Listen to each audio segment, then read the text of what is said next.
Guys, welcome to another exciting episode of Intro to the Trades, and today we're going to be interviewing another one of my all-time favorite students here. This is Garrett. Garrett's a welder. Garrett is pretty much like the other students, former students we've interviewed. Garrett is dominating the game of life.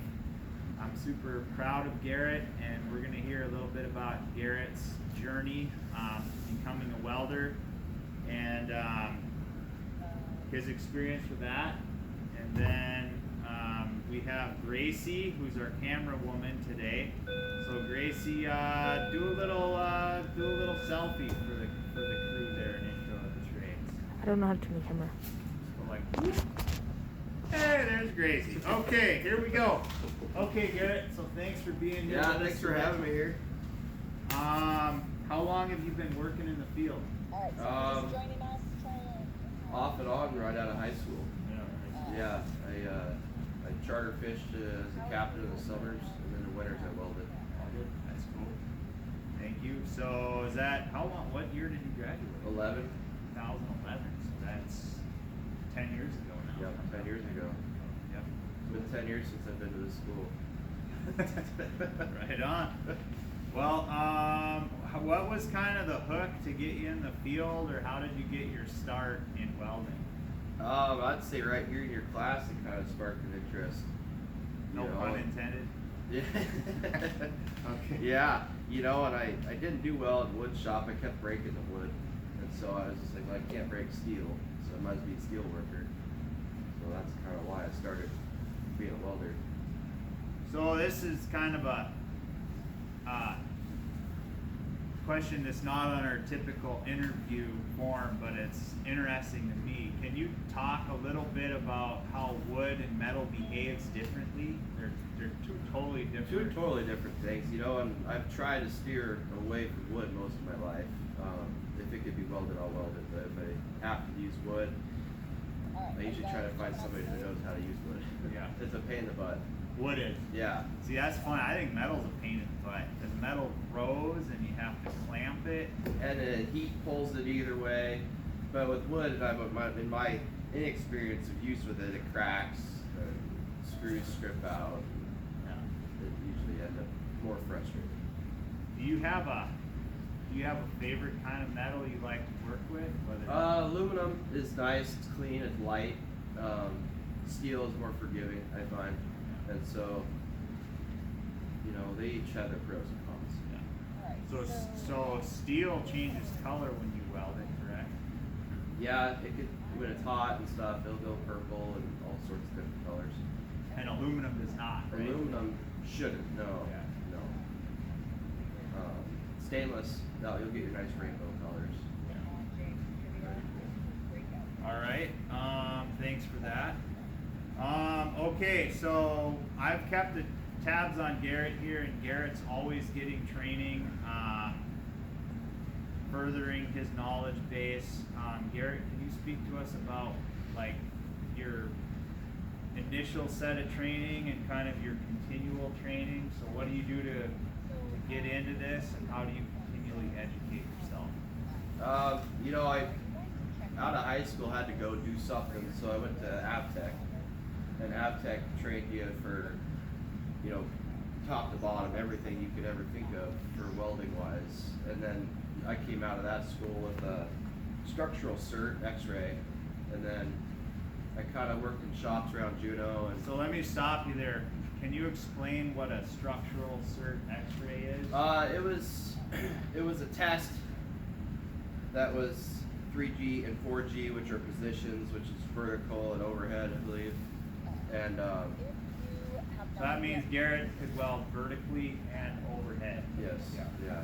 And so for that cert that I did, you had to weld it out perfect with no porosity or impurities in the weld.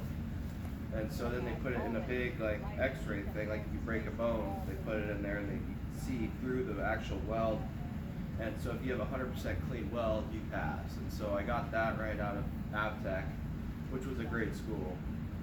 And then I worked in a shop all around Juneau, and then it came down to me needing a 6G, which was a pipe, I believe Yeah. Yeah, there was a test where they set it up at a 45 and you can't move it, so you weld around like that. And so how do you get good at that? Just lots of practice? The only way to get good at stick welding, probably weld 1,000-pound rod. Yeah. You know. Yeah. And good teachers. Yeah. You know. Are they right there on you? Yeah, you know, they stayed on you, and if they saw that your rod angle was wrong, or, you know, if you were doing something silly, they'll definitely tell you that. And that's up at Avtech. That was up at Avtech, yeah. Very cool. So since that time, though, you've gotten more certifications, I've noticed. Yeah, I got the 6G just recently for welding piling. I'm in the pile drivers union now, and so I just got back from Tennessee actually. I'm building a ferry dock, and so I leave Monday again. I'm going back out there. Pretty cool. And so for those jobs, they require that cert, the weld piling. Sounds good. All right. Maybe one of our more important questions. What skills are most beneficial to have in this trade? I would say a good attitude. You know, if you go to work saying this is gonna be the worst day of my life, it probably will be. If you go into it knowing that you're gonna make it the best you can, then that's probably the best tool to have is a good attitude. I like it. Thank you. Yeah. And I can tell you guys, Garrett has an awesome attitude. He always has. So I think skills Garrett has now actually started when he was your age. So it's just served him well through life, that good attitude thing. And it kind of sounds cliche a little bit sometimes, but it's absolutely not. It's a very important part of being a successful adult, a successful welder. So thanks for sharing that. Okay, what kind of tools and machines do you use a lot? You know, I've worked with all sorts of tools. Every tool you see in the shop I've worked with. My day-to-day tool is usually a grinder and a chipping hammer. Yep. And you know, on a sledgehammer, sometimes you have to bend some steel over, so you use a wedge and dog.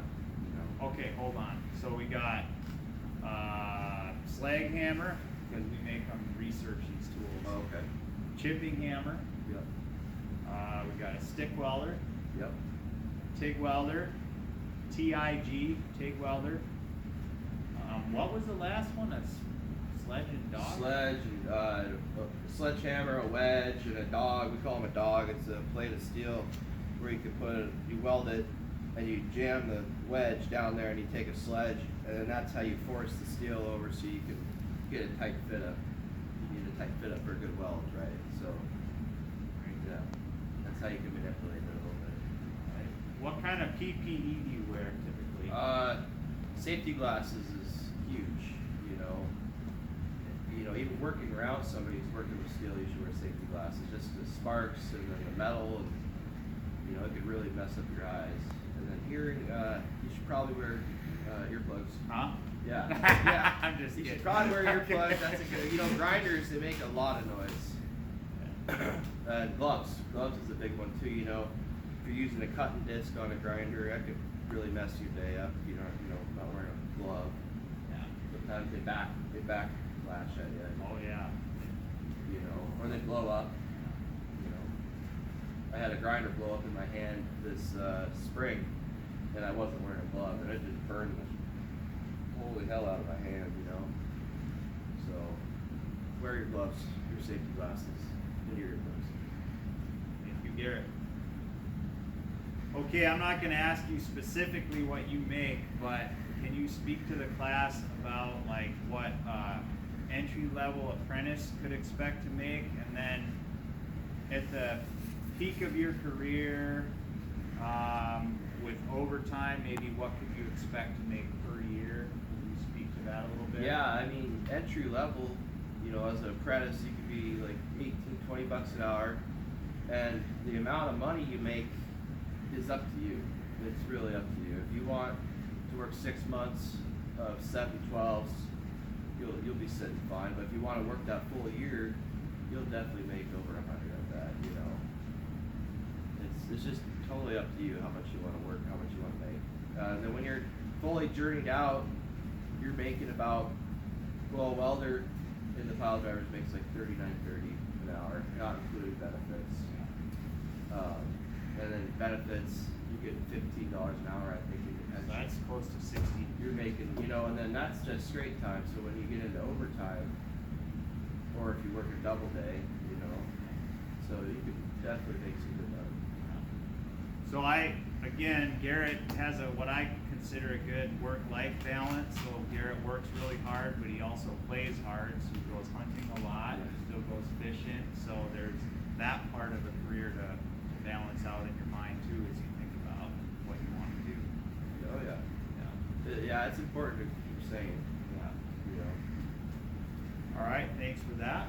Yeah. What do you find most challenging about your work?